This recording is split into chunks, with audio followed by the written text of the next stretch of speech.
자, 다시 한번 우리 장로님 소개 안 해도 너무나 많은 분들이 알고 계시고 또 지금 전국을 다니면서 말씀을 전하시는 너무나 귀한 장로님이십니다.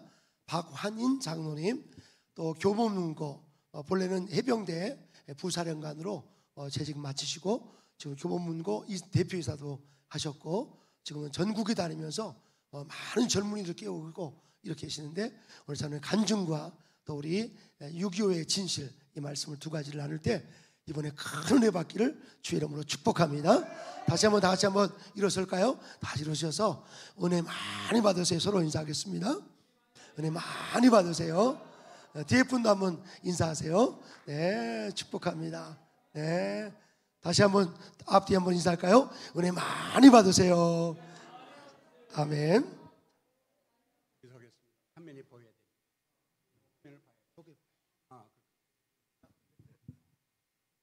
할렐루야. 반갑습니다. 여기 불을 좀 화면이 잘 보이게 불을 꺼버리면 좋겠네. 천장에 불을 천장 끌 수 있나요? 여기 화면이 좀 안 돼요. 예. 여러분 반갑습니다. 원래 제가 이 안보 강연을 시작한 것은 노무현 정권이 들어서면서 안보가 오히 좋습니다. 위태롭게 돼가지고 이거 안 되겠다 싶어서 제가 가진 능력 가지고 이렇게 뭘 시작한 건데 오늘 지금 89번째 됐습니다. 그런데 오늘 이 6.25 전쟁의 진실을 하려고 그러면 원래 풀로 40분 있어야 되는데 오늘 목사님 만났더니 개인 간증을 많이 말씀드려서 한 20분만 이게 줄여서 하고 내용이 원래 이제 제대로 다 해야 되는 건데 간증을 좀 하기 위해서 줄여서 하고 그 다음에 간증을 하겠습니다. 제가 원래 간증을 처음에 장로 돼가지고 우리 교회에서 조금 하고 나중에 그만뒀는데 어려운 여건하에서 너무나 일이 잘 돼가지고 제 자랑이 돼버리더라고요. 그 다음에 제가 밀려날 때마다 나의 가까운 사람, 동의생 이런 사람한테 밀려나가지고 잘못했다 싶은데 결과적으로 잘 되고 그러니까 간증하다 보니까 결국 이제 나를 밀어낸 사람이 누군가를 알게 되는 그런 상황이 돼서 그 다음에 간증을 안 했습니다. 그런데 오늘 목사님 말씀하시고 여기에 있는 거 뭐 밖에 나갈 것 같지 않으니까 간단히 간증을 하도록 하겠습니다. 제가 86세인데 80대 돼가지고 이 안보 강연을 열심히 하다 보니까 처음 만난 분이 뭐 80세 늙어가지고 무슨 뭐 또 우리 앞에 와서 한다고 이렇게 생각할 분이 있을 것 같아서 저도 한때 전성시대가 있었다는 것을 사진으로 보여드립니다. 다음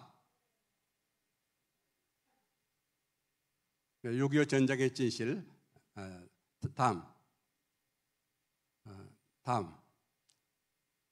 그래서 제가 50세 사단장할 때 사진입니다. 다음. 지금 얼굴이 많이 다르죠? 그래서 저 사진을 보여주니까 박수가 나오더라고요. 그래서 효과가 있다 이렇게 생각했어요. 그 다음에 중령 때 미국 지휘참모대에 유학 갔는데 거기서 교육을 마치고 금요일 날부터 주일날까지는 아주 파티가 많아요.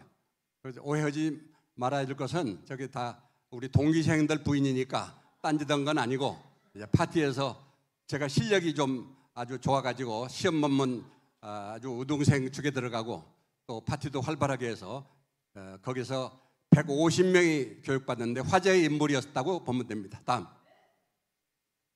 이제 가발 쓴 게 접니다. 우리 그 이어북에 나온 그런 앨범에 나온 사진입니다. 제가 찍은 게 아니고. 다음. 독일이 2차 대전 때 유태인을 600만 명이나 죽었잖아요. 근데 그 중에 절반이 폴란드입니다. 근데 25년 후에 서독이 브란트 소상이 그 폴란드 아우비스 유령부 앞에 가서 이제 참배를 하는데 그날따라 비가 억수같이 쏟아지면서 보니까 와서 무릎을 꿇고 저렇게 눈물을 흘리면서 하는 걸 보고 세계 사람들이 독일에 대한 그런 좋지 않은 인상이 사라지고 폴란드인의 원한이 녹록히 사라졌다고 이렇게 표현이 되고 있습니다. 다음. 그 다음에 메르켈 총리도 거기 가서 하고 그 다음에도 총리가 종종 이렇게 찾아가서 참배했습니다. 다음. 그런데 김일성, 김정일, 김정은 집단은 어떻게 했습니까? 그들이 6.25를 일으켜서 수없이 많은 인명을 살상하고 크게 피해를 입혔는데 그들은 오히려 선전 매체를 이용해서 전교조, 여자, 돈을 가지고 우리 남한 사람을 매수를 해서 이게 높은 사람들까지도 생각을 이게 잘못하는 그런 상황이 됐습니다. 다음. 2017년에 문재인 대통령이 유엔 본부에서 연설하면서 뭐라고 했는지. 다음. 한국 전쟁은 북한이 남침해서 된 게 아니고 내전이다고 이렇게 얘기했습니다. 그다음에 이제 최근에 작년에는 6.25는 미국과 중국의 전쟁이다 이렇게 엉뚱한 소리를 했습니다. 다음. 그다음에 이제 2년 후에 스웨덴 가서는 뭐라고 했느냐. 반만년 역사에서 남북을 통틀어 다른 나라를 침략한 적이 없다.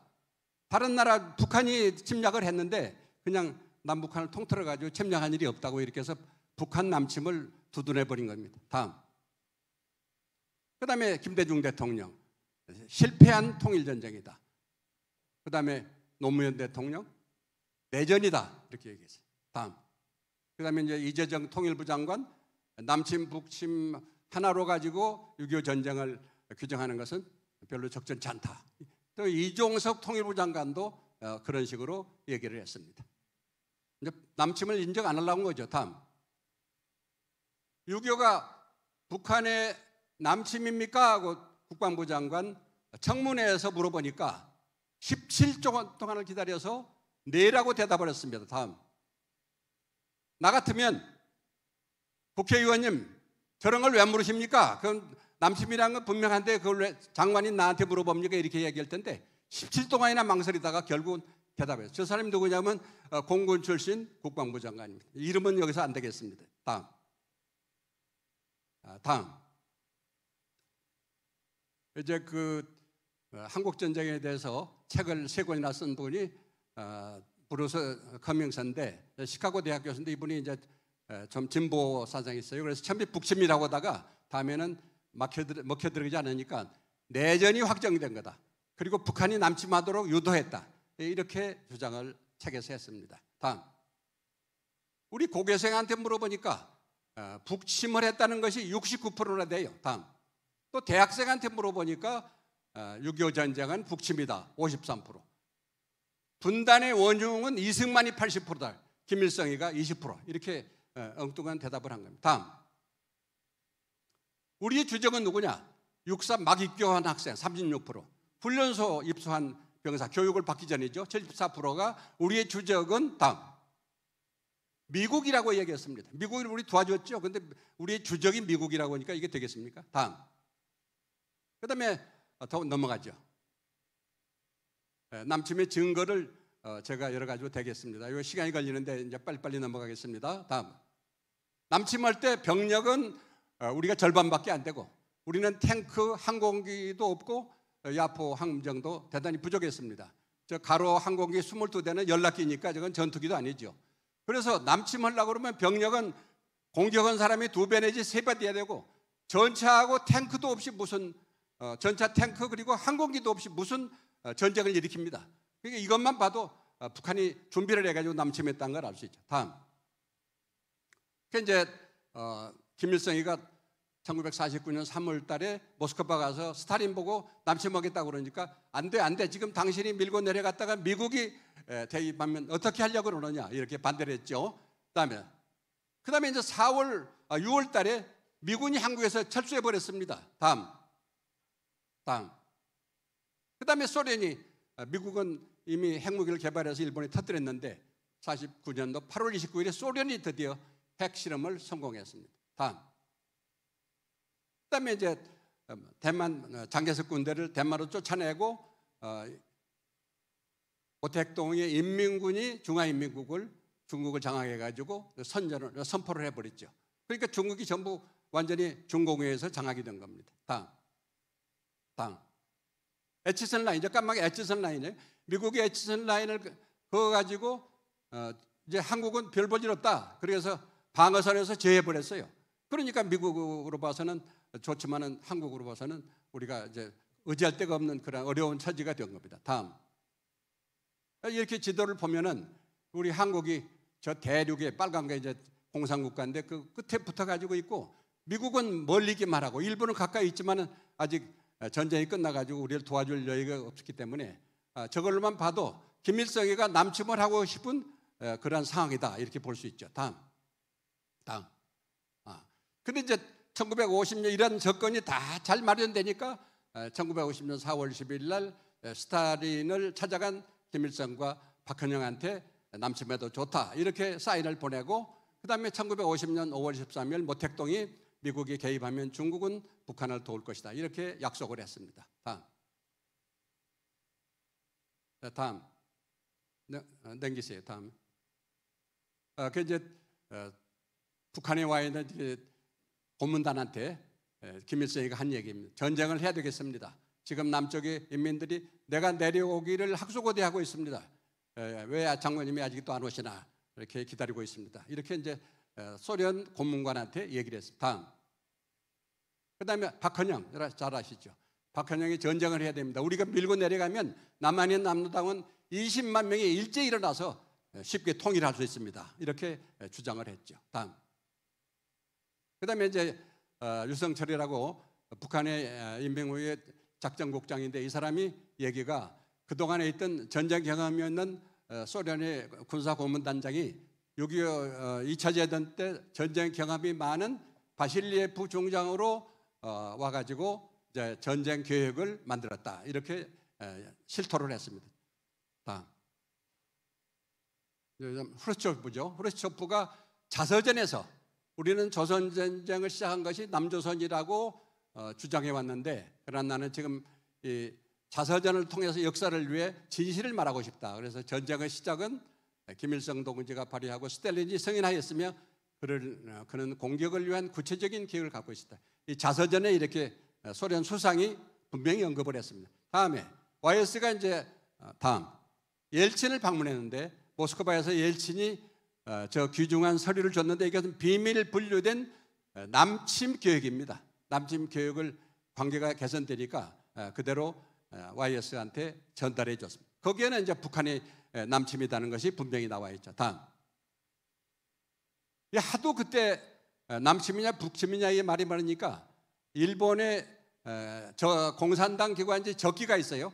적기라고 있는데 거기 하기와라 료라는 기자가 무려 2년 8개월 동안 6.25 전쟁 문서를 160만 쪽을 세부적으로 분석해 가지고 결론을 내렸습니다. 뭐라고 했을까요? 6.25 전쟁은 다음 남침이다 이렇게 우방이 아니고 일본의 공산당 기관지의 기자가 한 거니까 객관적으로 했다고 믿을 수 있는 얘기죠. 다음 6.25 전쟁의 10대 불가사리라고 있는데, 이게 이제 육군의 군번 일본인 이형근 대장이 죽기 전에 말씀하셨어요.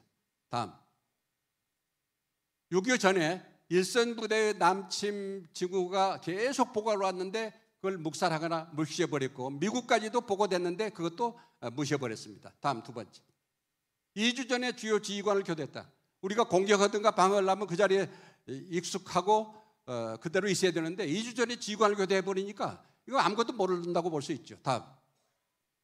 그 다음에 전방부대를 또 대대적으로 교대를 했어요. 대대적으로. 그게 새로운 사람이 공격은 물론 방어도 제대로 할 수 없는 상황이죠. 다음.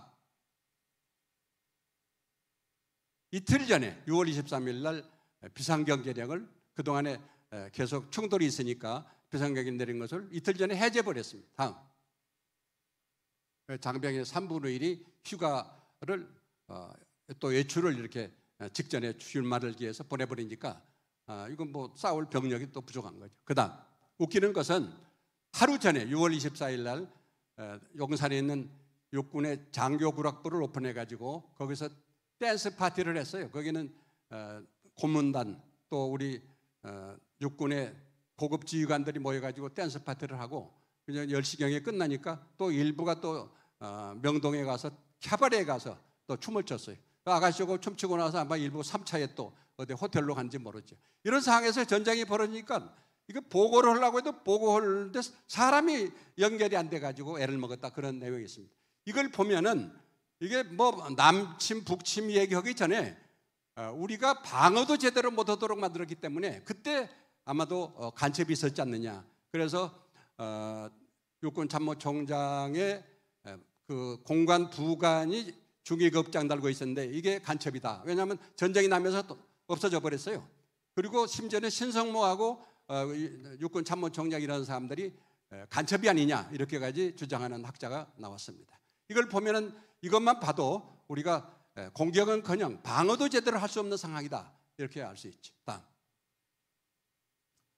이제 저기 보면 스탈린 4,500만, 히틀러 유대인만도 600만, 폴포트 캄보디아 인구의 4분의 1이 250만을 몽둥이로 또 비닐을 씌워서 숨을 못 쉬게 해서 죽였죠. 모택동은 7,700명인데 김일성은 그러면 얼마나 죽였을까요? 다음. 이제 숫자가 쭉 자세히 나오는데 그걸 시간 없으니까 생략하고 다음에 쭉 넘어가겠습니다. 다음. 전쟁 피해를 크게 보면은 북한군이 한 80만, 중공군이 97만여 명이 인명피해를 받은 것으로 되어 있습니다. 다음. 민간인 피해가 또 막심하죠. 북한은 150만, 남한은 99만. 그래서 사망 학살이 37만이나 되는데 기독교가 1,026명이 인민군에서 학살됐고 최근에 다시 조사해 가지고 131명이 더 추가가 됐고 천주교가 119명.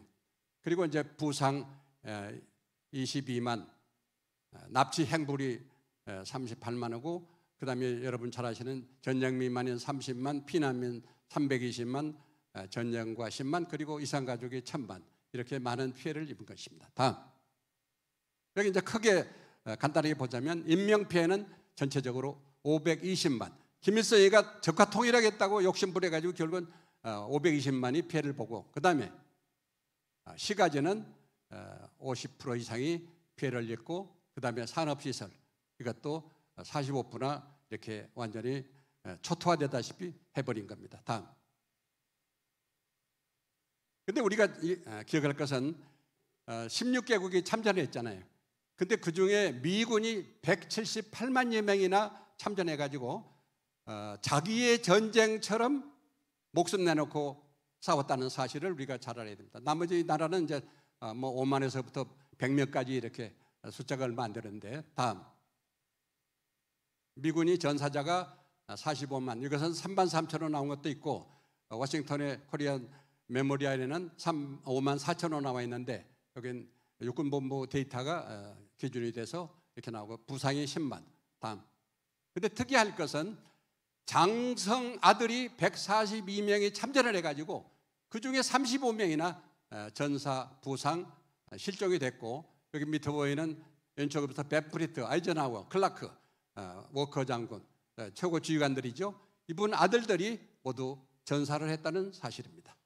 대단한 거죠. 보세요. 다음. 그 한국 고위층에 이런 피해를 입었다 그런 얘기가 있습니까? 아들이? 없습니다. 그때 그래서 뭔 얘기가 돌았냐면 백 없는 사람은 전방에서 배치돼가지고 싸우다가 죽으니까 죽을 때 빽하고 죽었다 그런 얘기 아마 들어본 사람이 있어요. 요새 젊은이들은 모르는데 옛날 우리는 들은 얘기 들었습니다. 다음. 그래서 지금 워싱턴 코리아 메모리얼 가보면은 알지도 못하는 나라, 만나보지도 못한 사람을 지켜야 한다는 국가의 부름에 응한 미국의 아들과 딸들에게 경의를 표한다. 이거 참 유명한 명구죠. 우리가 잘 기억해야 됩니다. 다음. 의료지원국이 원래 이제 우리가 5개국이라고 했는데 최근에 독일이 포함이 됐습니다. 다음. 이 독일은 6.25 전쟁이 끝나고 다음 해 부산에다가 병원을 설치해 가지고 오랫동안 많은 사람을 치료를 했어요. 그래서 전쟁 끝난 뒤지만은 독일이 의료 참전국으로 인정을 했습니다. 다음. 이제 물자 지원국 38개국이나 되고 전 참전국은 무려 63개국이 됩니다. 다음. 근데 북한 참고로 보면은 참전은 소련 중공, 그다음에 의료 지원 5개국인데 물자 지원은 몽골 한 나라밖에 없습니다. 다음. 그런데 미국이 그렇게 우리를 위해서 목숨 내놓고 그 많은 인명 피해를 보고 이렇게 했는데 우리가 한국 사람으로서 은인에게 보답을 어떻게 했느냐 한번 알아볼 필요가 있죠. 다음.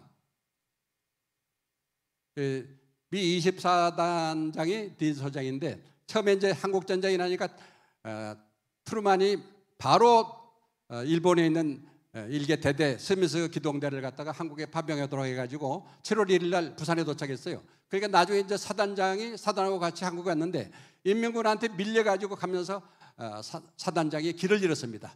그래서 어디 고립되어 있는데 부하가 목이 마르다 보니까 물 구하러 가다가 낭떠러지 떨어져가지고 이제 부상을 당하니까 민가에 숨어 있다가 누가 고발을 해가지고 오불 받고 팔아먹어가서 포로가 돼가지고 3년 1개월 동안 포로 생활하다가 나중에 돌아왔습니다. 이거 있을 수 없는 일이죠. 다음. 여러분 아시죠? 메카더 동상, 인천의 메카더 동상을 좌파들이 저걸 통일의 회방꾼, 우리의 통일의 원수다 그래가지고 저걸 철거해야 된다 이렇게 되니까 미국에서는 그럴 바에는 동상을 옮겨서 미국에 차라리 갖다 달라 이렇게 해서 우리 해병 전후회가 민간인으로 합해서 7,200명이 모여가지고 이 타도 동상 추방 세력들을 물리치고 그 다음부터서는 데모를 안고 오늘까지 지금 보존하고 있는 것입니다. 다음. 미순이 효순이 여러분 기억하는지 모르겠는데 미 이사단이 장갑차 훈련을 하다가 이게 시가가 안 좋잖아요. 시계가 이렇게 봐야 하니까 안 좋으니까 그 교통사고 나가지고 어린애들이 죽었어요. 근데 우리 중학생을 미군이 살인했다 이렇게 해가지고 미군기 큰 걸 저렇게 사가지고 짝짝 째서 일부러 이렇게 시청 앞에서 저렇게 많은 사람이 모여서 반대 데모를 한 거예요. 미군 나가라.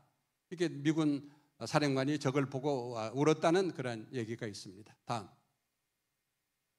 광우병 촛불시 요새 여러분 다시 한번 뭐 얘기가 나와가지고 얘기가 많이 나오죠. 일본의 그 핵오염수 때문에 광우병 저거 조작해가지고 했다 그런 얘기가 나오는데 저건 완전히 조작한 거죠.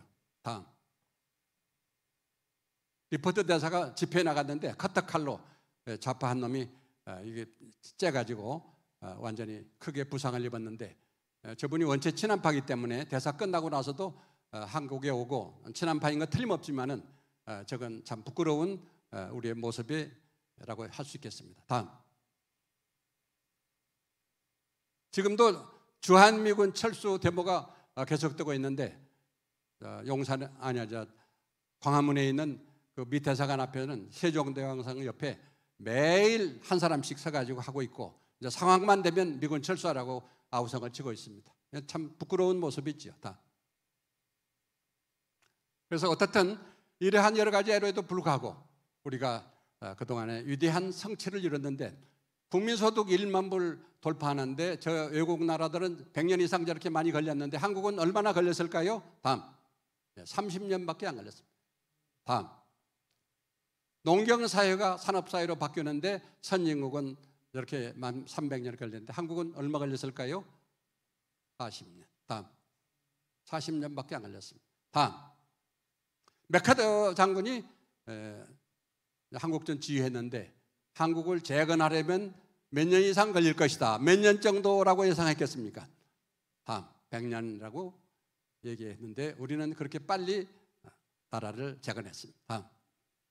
이렇게 해서 우리가 정말 원로 받는 나라, 가난하고 찢어지게 가난한 나라가 이제 원조 주는 나라, 민주화와 경제 발전을 이룩한 세계 유일한 대한민국이 됐습니다. 우리 형님, 우리 부모, 선조들에게 큰 박수를 보내주시기 바랍니다.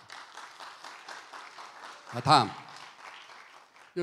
사진을 보면 이제 북한의 남한과 비교된 모습이 보이죠. 평양 하나만 이제 밝게 보이고, 다음. 나무가 없으니까 이제 땔감 나무로 해서 산을 다 이렇게 헐벗이 만들어 가지고 남한에 비해 차이가 나죠. 다음. 가운데 있는 게 인민군입니다. 못 먹으니까 이제 키가 안 커서 오른쪽은 우리 한국군, 왼쪽은 미군입니다. 다음. 이렇게 이제 못 먹으니까 저렇게 겨울에 신발도 없어서 얼어가지고 텅텅 붓고 철로가에 누워서 있고 또 이렇게 장마당에서 뻘에서 옥수수 조각을 주워 먹는 그런 비참한 모습. 다음. 네, 이렇게 아이들까지도 불쌍한 모습을 보이고 있죠. 다음. 그 왜 이렇게 가난한가? 이걸 시간이 좀 걸리지만 먼저 빨리 당겨서 얘기하겠습니다. 다음. 우선 줄을 잘 썼습니다. 북한은 공산주의 줄을 서가지고 저 독재자 김일성, 김정은, 김정일, 김정은 이렇게 했는데 우리는 미국에 줄 서가지고 미국에서 우리가 6.25 끝난 뒤에 얼마나 많은 원조를 받았습니까? 그래서 이게 자유민주주의 시장경제에 줄 서고 이승만과 박정희 대통령 같은 위대한 지도자를 만났기 때문에 오늘 우리는 북한과 차이나게 이렇게 잘 살고 있는 것입니다. 다음. 이거 보면은 말이죠. 북한이 얼마나 이게 제대로 안 될 건가 알 수 있어요. 장군들한테 계급장을 저렇게 훈장을 막 따라줘가지고 그걸 이제 회유하는 거예요. 회유. 제대로 될 리가 없죠. 다음. 이제 비가 오는데 김정은이가 갑자기 이제 북한의 최고 지도자가 돼가지고 27살인데 역전의 용사들한테 비가 오는데 자기만 우산 받고 지시를 하는 겁니다. 이게 군대에다가 뭘 자기가 군대도 안 나온 사람이 뭘 지시해요. 제가 27살 때 보니까 대위 때인데 사성장군 이상 된 사람한테 지시한 거나 마찬가지로 김정은이는 군대도 안 나왔어요. 그게 잘 될 리가 없죠. 경험도 없는 놈이 그냥 이렇게 높은 사람한테 지시하고 그러니까 북한이 못 살게 되어 있는 원인이 하나고 난 이 사진에서 판단을 했습니다. 이제 이거 여러 가지 뭐 북한은 잘못된 거 있는데 이것은 저 태양공전이라고 김일성하고 김정일 그 시신을 부패 방지해가지고 이렇게 해놨는데 건설비가 8억 9천만 원. 다음. 이제 장대현 교회인데 이걸 밀어가지고 다음. 이렇게 이제 동상을 만들었어요. 동상이 심지어 큰 게 80개, 또 중소형은 2만 개가 됩니다. 전국에. 이거 만드는 게 공짜로 만들어집니까? 안 되는 거예요. 다음. 다음. 자, 계속 이런 동상을 많이 만드는 거예요. 다음. 다음. 다음. 이게 김일성 영생탑인데 김정일이가 죽으니까 말이죠. 여기 또 거기 이름을 집어넣어야 되잖아요. 그러니까 저게 전국에 3,200개나 되는데 김일성에다가 저걸 다 지우고 이제 김일성과 위대한 수령 김일성과 위대한 지도자 김정일 동지는 영원히 우리와 함께 하신다 이렇게 하려고 하니까 그거 고치는데 숫자가 많으니까 280억 원이 들어간 거예요. 다음. 여기 주체탑 170m 세계에서 제일 높다고 자랑하는데 저것도 돈이 많이 들어가요. 다음. 이거 우리 별장을 특각이라고 합니다. 북한에서는. 근데 이거 하나에 1억 8천만 불인데 이런 게 몇 개가 되느냐. 다음. 33개나 있어요. 이거 김정일 지도자를 위한 겁니다. 그게 이렇게 많이 만드는. 다음. 이렇게 이제 1년에 김정일 한 사람을 위해서 쓴 돈이 약 6억 불. 밀 100만 톤 뭐 이렇게 살 수 있는 데인데 여기다가 이제 다 써버린 거예요. 다음. 그다음에 이제 윤석열 대통령 부임한 뒤에 1년 동안에 무려 74발을 쐈어요. 그런데 ICBM 한 발에 3천만 불, 그다음에 중거리 탄도탄에 1,500만 불, 단거리 500만 불, 이걸 막 그렇게 쏴댔으니까 이거 공짜로 만듭니까? 저렇게 돈 많이 들어가. 다음. 이제 핵무기 6회 실험했잖아요. 근데 16억 불. 다음. 남북한 군사력을 보면은 핵무기가 80 내지 90발 우리는 없지요. 그다음에 이제 뭐 여러 가지 쭉 많이 우리보다 월등한데 우리가 전차하고 항공기하고 그다음에 함정은 우리 기술이 좋고 우리가 돈이 많아가지고 좋은 장비를 사기 때문에 숫자는 많아도 별 문제가 없습니다. 근데 우리가 염려하는 것은 핵무기가 우리가 없는데 저렇게 많고 그다음에 생화학 무기 우리는 없습니다. 근데 2,500 내지 5,000톤을 가지고 있어가지고 유사시에 우리한테 이렇게 피해를 줄 수 있는 그러한 막대한 권력을 가지고 있습니다. 지금 남한은 공개적으로는 6.29 북한은 28이지만 핵무기를 뺀 숫자입니다. 핵무기를 집어넣으면 모든 것이 다 수포로 들어가기 때문에 사실은 28이가 별 의의가 없어요. 어떻든 간에 북한은 남침을 위한 모든 준비를 갖추고 있다. 우리가 대단히 위험한 상태다. 이렇게 생각할 수 있습니다. 그래서 결과적으로 남북 국민 총 소득은 우리가 북한보다 57.7배, 1인당 소득은 28.5배, 그리고 무역 총량으로 볼 때는 1774배나 우리가 많습니다. 다음. 1년에 1960년 1인당 소득이 우리는 94불이고 북한은 135불인데 이렇게 이제 완전히 역전되고 상황이 달라진 겁니다. 다음. 자동차. 우리하고 비교가 안 되죠. 35만 냈네. 오늘 2,400여 대. 그다음에 이제 항공기가 24대, 그다음에 724 이동통신 핸드폰 이런 게 600대, 7051대. 완전히 차이가 나죠. 다음. 그래서 이렇게 우리가 어려운 여건 하에서 노력해서 이룩한 이 위대한 대한민국을 어떻게 지켜들 것인가? 이게 간단하지가 않죠. 다음.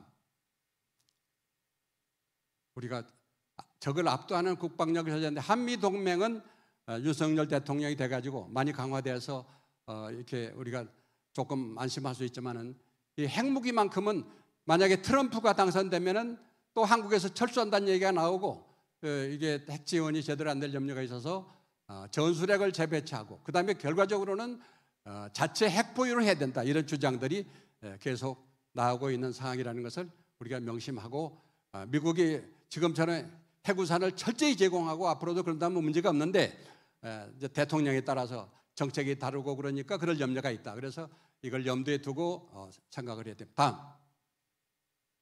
이 종북 좌파 때문에 지금 나라가 거덜나게 생겼는데 이걸 위해서 싸우고 있지만은 좌파 정권에서 계속 이게 종북 좌파들을 지원을 해가지고 아직도 안심할 수 없는 그런 상황이 됐고, 다음 세 번째, 다음 국민의 투철한 안보 의식이 중요하다. 국민의 투철한 안보 의식이 없으면 아무것도 안 되는 거죠. 다음. 우리가 6.25 전쟁에 길게 얘기를 못했습니다만은 우리가 기습 남침을 받아가지고 준비가 하나도 안 된 상태에서 미국이 트루먼 대통령이 전쟁이 벌어졌다는 보고를 받자마자 미군을 보내고 유엔 군을 창설해서 한국에 보내고 또 많은 전쟁에서 모든 것들이 인간적으로 생각할 때는 질 수밖에 없고 3개월 내로 망할 수밖에 없는 상황이지만 하나님께서 기적을 베풀어 주셔서 전쟁 곳곳에서 또 때때마다 우리 하나님의 기적으로 승리할 수 있었고 결국은 그 기습 공격을 물리치고 오늘 대한민국이 이렇게 잘 됐다는 것 자체가 모두가 기적이고 그리고 그 기적을 얘기하는 것이 좋은 전쟁에 대한 간증이 되겠습니다. 우리는 어떻든 6.25 때 살려주신 우리 하나님의 그 능력을 믿고 앞으로도 별로 안심할 수 없는 그런 한국의 안보 상황이지만은 우리 기독교 하나님 믿는 사람들이 열심히 기도함으로 이렇게 적을 극복하고 자유민주시장 시장 경제 체제로 그리고 복음에 의한 통일을 이룩한다는 소망을 갖고 열심히 기도해 주실 것을 당부합니다. 6.25 관계는 그냥 막 번갯불에 콩 구워 먹듯이 빨리 했는데 여러분이 그 중에서 일부를 기억해 주시고 어떻든 이게 남침을 했는데 북침이다. 심지어는 대통령하고 고위층까지도 지금 남침이라는 걸 두둔하기 위해서 그냥 이렇게 내전이다, 뭐 내전 남침 유도설이다, 엉뚱한 소리를 하고 있기 때문에 우리가 걱정을 하고 있는 것을 여러분이 잘 기억해 주시기 바라고 목사님 말씀하신 제 개인적인 간증을 좀 하겠습니다. 그걸 간증 뭐 1시간 이상 걸리는데 한 20분 남았습니까? 예. 제가 원래 전북 남원이에요. 전북 남원인데 우리 남원에는 원불교가 성해가지고 교회도 별로 보이지가 않습니다. 근데 우리 가족이 이제 원불교 신자가 돼가지고 아버님이 주일날마다 그 교회처럼 법회를 해요. 그런데 우리가 성경 봉독은 장로님들이 돌아가면서 했잖아요. 근데 아버님 혼자 불경을 일어나서 소리내 가지고 뭐 봉독을 했다고. 그리고 나도 이제 어머니 아버지 따라서 거기 나갔는데 어제 고등학교 가게 되니까 장로로서 하나님 일할 사람이 마음에 들겠습니까? 그러니까 마음에 안 드는데 그렇게는 얘기 못하고 이제 고등학교 이제 대학 갈 준비를 해야 되니까 못 가겠다고 그래서 또 공부하겠다는데 어떻게 해요? 그래서 그때부터 안 나갔어요. 근데 아버지 돌아가셔가지고 지금 일산에 원불교 본산이 있는데 공로자로 해서 시호까지 받고 지금도 매년 거기서 제사를 지내고 있습니다. 그래서 제가 해군사관학교 가기 때문에 자기는 이제 교회 뭐 오라고 그래서 한두 번 갈 기회가 있었는데 이제 믿음이 없으니까 원불교 그 마인드가 대해가지고 원불교 뭐 그 주문 같은 거 자료잖아요. 그런 상황에서 그냥 형식적으로 나가자니까 나가고 이제 그걸로 끝났어요. 그래서 이제 군대 생활 했는데 제가 해군사학교 들어갈 때 남원 농업고등학교에서 처음으로 그러니까 남원에서 처음이고 남고등학교에서 처음입니다. 그래서 49대 1이에요 그때. 6.25 끝나고 나서 많은 사람이 사관학교 멀기 때문에 49대 1로 들어갔는데 가가지고 마지막에 졸업할 때는 어퍼 10%라고 하죠. 185명이 들어가서 중간에 퇴교당하고 116명 졸업했는데 그 어퍼 10% 안에 들어가고, 그리고 해병대가 49명 지금까지 과거에도 지금도 또 앞으로도 49명 그렇게 많이 넘어갈 전과할 사람이 없다고 그런 얘기해서 해병대 넘어와서 6개월 동안 교육받으면서 제가 1등을 해가지고 또 사령관 표창을 받고, 그 다음에 이제 군대에서 자주 교육이 있는데 교육 가서 통상 이제 우등상을 받고 이렇게 됐어요. 그런데 제가 어려움을 겪은 것은 호남이기 때문에, 그때는 뭐 호남은 힘을, 요새는 뭐 좌파 정부 때는 그냥 호남이 전부 다 차지했잖아요. 근데 그때는 안 되는 거예요. 그래서 학교 성적 우수하고 군부대에서 교육 가가지고 우수한데 이제 보직을 받게 되면은 동기생한테 밀리고 주변 사람한테 밀려가지고 이제 제대로 잘 안 되는 겁니다. 그런데 밀려서 일로 갈 거를 기대하고 했는데 일로 갔잖아요. 그러면 거기 밀렸으니까 잘 안 돼야 되는데 그리로 간 게 오히려 잘 되는 결과가 돼요. 거기 지휘관이, 이쪽에 있는 지휘관이 먼저 나가고 이쪽으로 밀려서 간 지휘관이 잘 되니까 그 밑에 이제 내가 열심히 했으니까 나를 인정해가지고 또 요직에 불고, 또 그 다음에 또 밀려가지고 어디 떨어지면은 김포 일사단에 가게, 아니 포항 일사단에 가게 돼 있는데 우리 동기생이 밀고 들어왔어요. 사령관한테 얘기하죠. 그래서 이제 할 수 없이 군부대를 못 가고 특검단에 가서 2년 근무했는데 그때 사단장이 그만두어 버리고 이쪽 이사단장에 올라가니까 그때 옛날 모시고 있던 그런 관계가 돼서 그분이 나를 또 중용해 가지고 이렇게 했습니다. 그래서 장군이 됐는데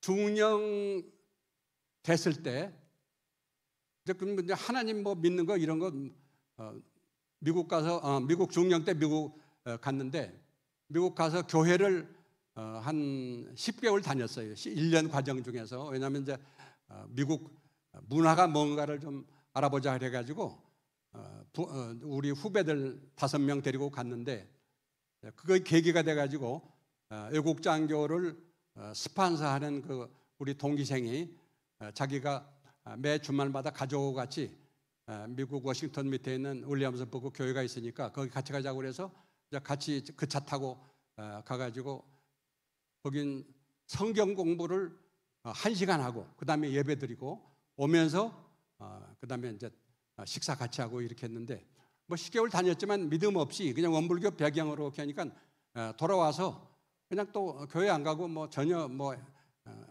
딴 애착도 없이 그냥 그렇게 지났습니다. 근데 중령 때 이제 와가지고 포항에서 대대장을 하는데 우리 몇 년 선배가 연대장을 하는데 이분은 인물도 좋고 똑똑하고 영어도 잘하고 그래서 이분은 연대장만 마치면 이제 장군이 될 거라 후배들이 다 그렇게 믿었어요. 근데 어느 날 사고가 났는데 이제 북한 놈들이 멀리 포항 앞바다에다 배를 대놓고 사람이 와서 이제 해안에 숨어 있는 거야. 근데 해안에 있는 소대장이 전령을 데리고 순찰하다가 그 해안에 붙어 있는 놈이 자기 발견된 줄 알고 총으로 쏴가지고 그 소대장하고 전령이 그 자리에서 죽었습니다. 그게 어떻게 됐냐? 중대장, 대대장은 바로 영창에 다음날 들어가고 연대장은 바로 전역이에요.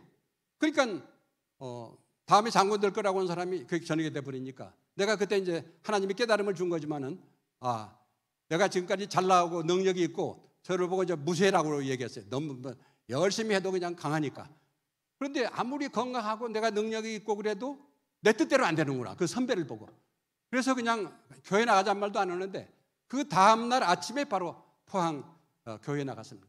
그 집사람하고 나가자고 그러니까 집사람이 못 나간다고요. 왜냐하면 우리 연대장, 우리 바로 연대장이 사단 불교 신도 회장이에요. 그러니까 사모님은 주말만 되면 우리 대대장 사관학교 후배 부인이라고 해서 데리고 다니면서 포항 지역에 절을 섭리하면서 자랑하고 오는 거예요. 그런데다가 내가 갑자기 교회 나가자고 하니까 교회 나갈 수가 없잖아요. 못 나가겠다 그래서 이제 나 혼자 나가고 그 다음 주에 생각해 보니까 나 혼자 나가서는 안 되겠다. 그 집사람이 안 나가겠다는 걸 억지로 끌고 나갔습니다. 그것 때문에 연대장 근데 이제 그거 교회 다니고 얼마 있다가 우리 부대에서 사고가 났어요.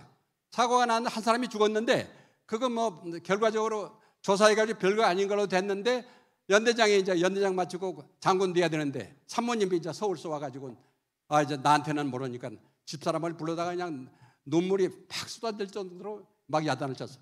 그 이제 그 하도 소문이 나니까 사단장 부인이 서울에서 왔는데 사단장 부인한테 누가 일렀어요. 연대장 부인이 교회 나간다고 말이야. 박중영 부인을 갖다 불러가지고 이렇게 혼냈다고 그러니까 이제 사단장 부인이 또 그 연대장 부인을 부르다가 말이야. 대대장 뭐 그런 거 있는데 왜 부인을 갖다가 야단쳤냐. 그것도 또 소문이 쫙 났습니다. 이제 그렇게 핍박을 받았는데 저는 이제 하나님 느낌 있기 때문에 그냥 찝차다고 다니면서 교회 나가서 부른 찬송 꺼내서 복습을 하고 이제 성경은 매일 아침에 사무실 나와서 열심히 읽고 이렇게 해가지고 이제 서울로 보직을 받았는데 이게 동네에 있는 별로 믿음 없는 노인 목사님이 있으니까 이제 집사람도 교회 나가기 싫다고 그러고 나도 신앙이 안 되더라. 누가 물어보니까 조용기 목사님 그때 한참 뭐 깃발 날릴 때인데 조용기 목사님 순복음교회 가보라 그래서 순복음교회 가서 그날 바로 거꾸로 졌습니다. 내가 앞으로 다닐 교회는 바로 여기다. 이제 그때부터 이제 신앙이 불이 붙어가지고 집사람은 구역장, 지역장 뭐 열심히 그 빨간 가방 들고 뛰어다니는. 그래서 어떻게 됐느냐? 집사람이 그렇게 열심히 해가지고 구원사회 봉사 많이 하면서 구원사회 부회장하고 그다음에 구원사회장 3년 했는데 조 목사님이 이제 인정을 했어요. 그래서 여성계장에서 합류하고 여성계장 3년 하니까 또 전국 여성교연합회 회장을 하라고 해서 여성교연합회장 5년. 근데 그거 하고 나니까 이제 한기총회 여성분과위원장이 있잖아요. 그것까지 했습니다. 저는 이제 그때부터 해가지고 우리 교회에서 3년 방송국장 하고 그 방송국장 할 때 잘했다고 소문이 나가지고 교보 창립자가 누구 그 자기가 필요한 그러한 사람을 찾는다고 그래가지고 장로 한 분이 나를 소개했어요. 그래서 가가지고 교보에서 또 근무를 하고 아마 과거에도 없었고 앞으로도 군 출신이 교보문고 대표이사 한 것은 별로 없을 겁니다. 그래서 그게 좋은 경험이 됐고 그리고 이제 그 다음에 해병 선교회가 있습니다. 전국에 해병 선교회 중앙회 회장 5년. 그 다음에 예비역 기독군인들이 전국에 한 20개, 해외 10개 지역가 있는데 거기 연합회장 2년. 그리고 그 다음에 이제 안보 활동을 많이 해가지고 여기 제 경력이 나와 있습니다만은 그동안에 한 해도 쉬지 않고 열심히 안보 활동을 했는데 제가 이제 사단장까지는 나갔어요. 근데 호남이니까 선배 장군이 와가지고 박 장군이 모든 걸로 봐서는 사단장 나가야 되는데 포항 사단은 선배가 있으니까 거기 나가는데 박 장군이 김포 나가야 되는데 호남 사람이기 때문에 그게 걱정이다. 전두환 대통령이 과연 호남 사람을 믿고 왜냐하면 5.16 때 해병대가 거기서 나와가지고 5.16을 성공했잖아요. 그리고 그걸 걱정하더라고. 근데 전두환 대통령의 통이 크잖아요. 나 이제 기록을 보고 아마 믿을 수 있다고 그런지 이 사단에 명령이 났습니다. 제주 방어사령관 할 때 제주 방어사령관 그동안에 한 사람이 한 사람도 사단장 못 나갔는데 제가 처음으로 거기 있으면서 현지에서 명령 받고 사단장 나오고 소장으로 진급되니까 그 기관장들이 그렇게 좋아했어요. 그 이제 사단장 마치면 사령관이잖아요. 그 사령관 이제 나가기 위해서 조 목사님도 기도해 주시고 뭐 주위에 교인들이 다 기도했는데 결과가 어떻게 됐냐? 떨어져 버렸어요. 그런데 조금 있다가 된 사람이 이게 이제 재판을 받게 된 상황이 벌어졌어요. 왜냐하면 YS가 집권을 해가지고 이제 하나회 척결한다고 하면서 전군의 부정부패 뭐 있는 거 전부 이제 기관을 통해서 조사해가지고 근데 우리 해병대 사령관이 부하한테 돈을 먹은 걸로 해서 걸렸습니다. 그래서 그 사람은 결국은 재판 받다가 마지막 재판 받을 때는 당가에 실려가지고 가서 재판을 받았는데 이제 그게 충격이 돼가지고 오래 못 살았죠. 여러 해 전에 불교 신자인데 떠났는데 제가 이제 기도를 그렇게 많이 하고 그런데 안 됐잖아요. 그런데 그런 일이 벌어지니까 오히려 안 된 게 참 다행이다. 그래서 많은 사람들이 하나님 은혜다 이렇게 조언했습니다. 그래서 조 목사님이 뭐라고 하셨냐면 대성전에서 하는 본 예배에서는 말씀 안 하셨는데 딴 뭐 성교회 뭐 이런 데에서 기도한 게 많잖아요. 그 5군데 가서 이 기도 말씀하셨는데 그걸 누가 나한테 얘기해 주더라고. 근데 뭐라고 말씀이냐면 하나님께 열심히 기도하는데 기도를 안 들어주신 것이 기도의 응답이다. 이렇게 목사님도 처음으로 이제 깨닫고 그런 얘기를 해준 거야. 그게 기도를 했는데 기도가 그대로 됐으면 내가 잘못하면 이제 내가 돈을 안 좋아하는 거 틀림없지만은 이제 돈 관계에 연관이 될 수가 있죠. 왜냐하면 이제 진급 때 그때는 분위기가 그러니까.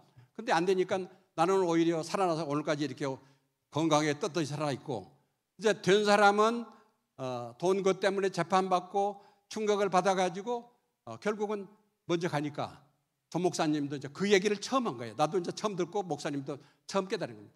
그러니까 뭐냐면 하나님 기도를 열심히 하는데 기도를 안 들어주신 것이 결과적으로 기도 들어준 것이다. 그렇지, 그런 경우 많지 않습니까? 여러분 생활하는데 하나님께 기도하는데 기도를 안 들어주신다. 이제 원망하고 안 들어주니까 뭐 기도도 안 하고 뭐 믿음 그만두고 이제 그런 사람이 있을 수 있잖아요. 그런데 이게 지나고 나서 보면 그것이 오히려 하나님께 우리가 기도 드린 것이 그것이 안 되는 것이 하나님의 응답이다. 아마 여러분 그 말씀을 잘 기억하시면은 생활에서 얼마나 은혜가 된 걸 알 수 있습니다. 제가 우리 여의도 순복음교회가 커가지고 장로도 뭐 몇백 명, 7, 800명 되고 성도들이 뭐 7, 80만 된다고 하잖아요. 근데 군 출신은 저밖에 없어요. 김진영 대장이 저하고 같이 안수집사 되고 장로 되고 그랬는데 그분은 이제 직책을 안 맡고 하다가 지금은 이제 교회 안 다니고 그러기 때문에 사실은 교회 다니면서 봉사 열심히 하고 그런 것은 이제 군 출신은 저밖에 없어요.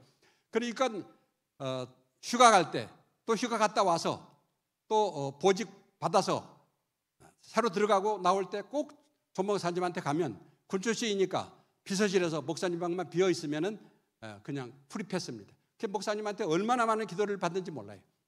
그래서 교회가 크니까 일반 성도들은 기도받기가 그렇게 힘듭니다. 이제 저는 그런 특혜를 받고 기도를 많이 받았기 때문에 오늘 내가 된 것은 조 목사님의 그대의 기도 은혜다 이렇게 생각하는데 여러분도 목사님 뭐 여러 가지로 활발하게 하시기 때문에 바쁘시겠지만 기회가 되면은 목사님 기도를 많이 받고 또 주변에서 기도를 많이 받고 그래가지고 여러분 삶에서 성공적인 그리고 하나님께 영광을 돌리는 그런 여러분이 되어질 것을 간곡히 당부합니다. 이게 자랑할 것이 참 많은데 자랑하는 거가 이제 간증을 많이 하면 자꾸 자기 자랑하게 된다고 하잖아요. 그래서 간증한 사람이 주의사항이 그거고 또 내가 그동안에 이게 잘 된 것은 전부 밀려났지만은 주변에 있는 사람한테 밀려났기 때문에 얘기하다 보면 그 사람이 누구라는 것을 나 아는 사람이 알 수가 있어요. 그래서 처음에 몇 번 하다가 그 다음엔 간증은 그 두 가지 이유 때문에 중지를 해버렸는데 오늘 목사님 간곡한 말씀이 있어서 시간 다 됐습니까 목사님? 다 됐죠? 예, 그걸로 마치도록 하겠습니다. 기도하겠습니다. 하나님 아버지 오늘 부르심 받아 우리 열방 제자교회를 방문하고 말씀과 성령과 은혜가 충만한 우리 교회인 것을 보고 크게 감동을 받았습니다. 앞으로 이 나라의 하늘나라를 확장하는데 우리 열방 제자교회가 크게 쓰임받게 하시고 우리 기독교가 그동안에 코로나로 인해서 많이 감소됐다고 그러는데 이 열방교회가 앞장서서 하늘나라 확장에 기여할 수 있도록 주님께서 축복하여 주시옵소서. 성도 모두에게도 영혼이 잘된 같이 범사가 잘되고 강건하여 맡겨진 이 복음화의 성스러운 사명을 완수하는데 조금도 부족함이 없도록 주님 축복하여 주시옵기를 간절히 빌고 원하며 이 모든 말씀 우리 구주 예수 그리스도 이름으로 감사하며 기도하옵나이다. 할렐루야.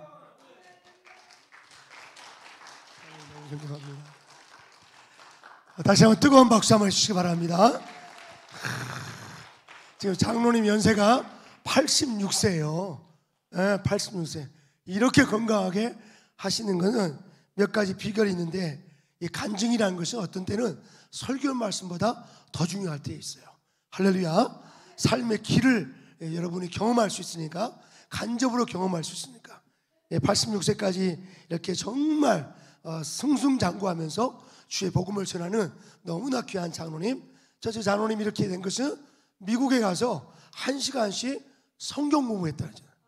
예배 끝나고 놀러 가지 않고 성경 공부 열심히 하셔야 돼요. 할렐루야. 회중으로 예배 드리는 것은 하나님을 직접 경험하는 거지만 조목조목 말씀을 구역 예배를 통해서, 오늘 또 우리 그 남자 구역 보니까 오늘 불 받더라고. 장로님 어땠어요 오늘요? 너무 감사해. 민욱이 형제가 백석대학 원서를 넣었는데 장로님이 뭐라냐면 미리 감사라고. 그 떡을 다음 주에 2마리를 하기로 했어.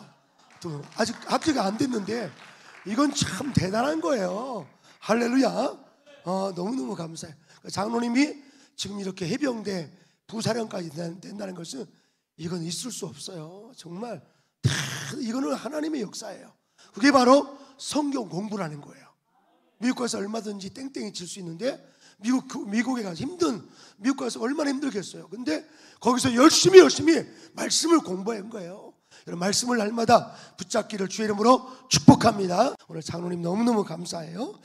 장로님께서 아까 성경 공부가 귀한 장로님을 정말 저렇게 큰 일을 하게 된 것인데, 또 하나 중요한 것은 주변 사람들의 죽음을 보면서, 주변 사람의 죽음을 보면서 하나님께 내가 돌아가야 되겠다. 하나님께 돌아가야 되겠다. 여러분, 지금 코로나19 시대 하나님께 안 돌아가는 사람들이 이게 문제가 많아. 코로나19 시대에 정말 하나님께 돌아가야 돼. 할렐루야. 죽음 다음에는 심판이 있다고 그랬어. 여러분, 반드시 이 코로나19에서 하나님 의지하면 코로나 이것이 바로 오히려 하나님께 나가는 축복의 통로가 될 줄로 믿습니다. 기적은 믿는 자에게 있어요. 기적은 누구에게 있어요? 믿는 자에게. 청년 때 엄청난 기적들을 미러클 메이커, 기적을 만드는 종들이 될 줄로 믿습니다. 또 우리 장로님께서 더 강조한 것은 담임 목사님, 조영기 목사님 교회 다니셨잖아요. 거기 담임 목사님께 늘 기도해 달라고 머리를 막 내밀었어. 머리를 내밀어야 돼요. 저도 중학생 때부터 머리를 막 내밀어 가지고 이쪽이 뒤통수가 우리 양중구 목사님이랑 초등학교 때부터 교회 열심히 다녔어요. 할렐루야. 우리 성기학교 다니는데 예배 제일 늦었어. 새벽 기도가 늦어가지고. 근데 선생님께서 너네들 5km 멀리 왔으니까 출석이다 그랬다니까. 우리는 지각인데 우리 둘이 출석이라고. 할렐루야. 우리 선생님들 애들이 좀 부족하더라도 너 출석이다 이렇게 해주셔야 돼. 할렐루야. 그래서 정말 여러분, 담임 목사님과 가까이 할 뿐만 아니라 우리 믿음 좋은 장로님들하고도 덜 가까이 하세요. 아멘. 아마 민욱이 형제 이번에 백석대 들어갈 때 장로님이 등록금을 줄 거야. 할렐루야. 할렐루야. 한 300만 원 된다는데요.